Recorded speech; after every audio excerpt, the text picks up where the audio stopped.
So ano, tapos ko nang ma-check lahat, makikabit yung power IC natin. So ngayon, yung mga signal, tapos ko na ma-check lahat, so okay na. So kabit na natin tong ano, bagong IGBT. Yan.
So ito, nilinis na rin natin ano. Linis na yan. Yung kabila, yung likod hindi. Yung harap lang. Yung pagdidikitan lang ng ano, ng IGBT.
So, bali naglagay tayo ng mga plugs, ano, nakikita nyo parang kulay dilaw.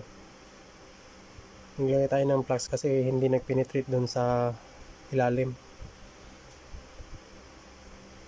Kailangan nating lagyan para solder ulit natin para mag-penetrate dun sa ilalim para maganda yung kapit.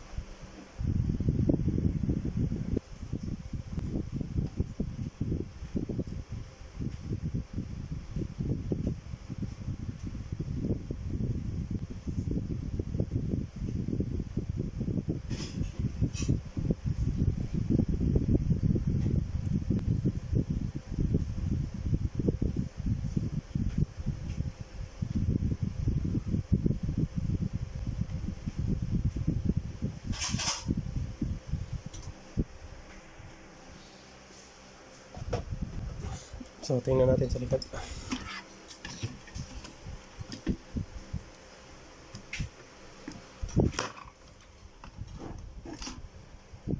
Hindi pa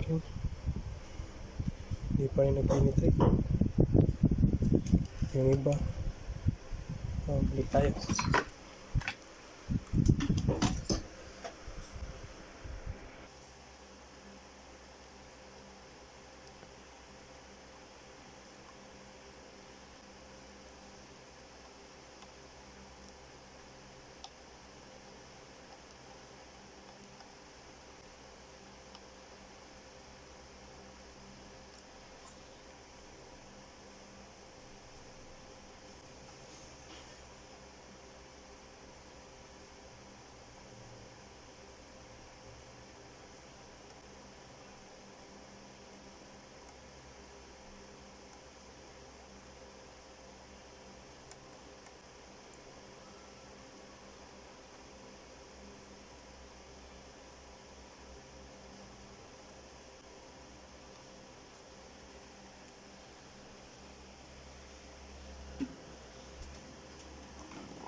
Wala pa rin.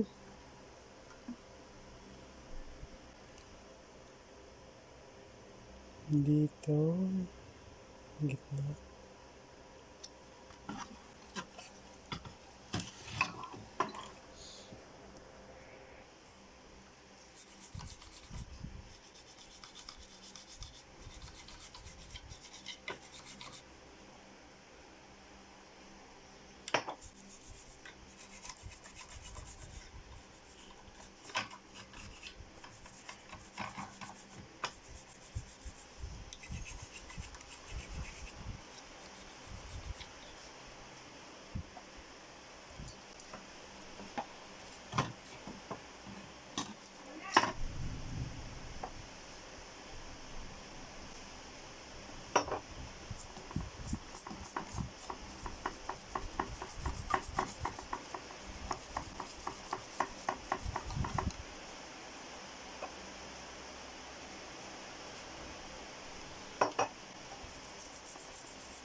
So, tapos na natin may lagay, ano, ng apat na IGBT. So, Testing muna natin to. So, testing na natin to, ano, partial para malaman natin kung may output na ba. So, on ko na, nakasaksak na yan. So, on natin. Yan. Mag-on na. Kuha tayo ng tester.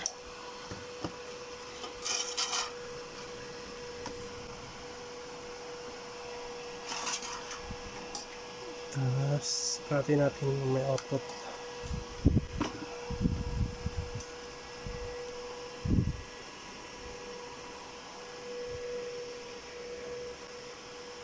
Yan, 52. So, sasarado ko muna to, tapos linisin ko muna para ano, para maayos tingnan. So, hello ngayon, ano, subukan na natin tong ano, katatapos na nating gawang ano, welding inverter na Daidenyo brand 300 ampere. So, ganyan lang muna para pagka may na-encounter tayong trouble, hindi na tayo magbabaklas ulit ng ano, casing. So, on ko na yung welding. Yan, naka-on na yan. So, 32 set tayo ng yan, mga 200 lang. Tapos testing na natin.